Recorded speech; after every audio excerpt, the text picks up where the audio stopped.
कौलाचं जे घर आहे हा. ज्या घरात तुम्ही राहता तर ह्या घरात अडचणीचा प्रवास दिसतो म्हणजे अडचण दिसते तुम्ही कसं राहता विच्छू काटा जर काय असेल आवा असणारच की पण कसं तरी दिवस काढायचं की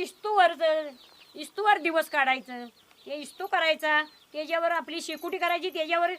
जेवण बिवण कुठं भेटलं खायला तर त्याच्यावर पकवून जेवण खायचं. आणि अचानक असं कधी झालंय का की तुम्ही अचानक असं दारात बसलाय आणि बसल्यानंतर तुम्हाला अचानक प्राणी दिसलाय आणि त्यावेळेस तुम्ही काय पराणी केलं यातनं चालती ते पराणी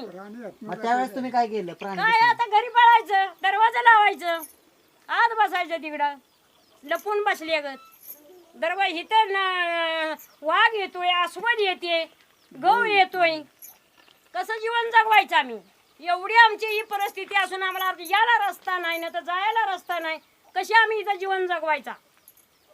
तर मित्रांनो जशी आपण ही माहिती घेतली प्रत्येक जे गावातले गावकरी आहेत त्यांच्याकडून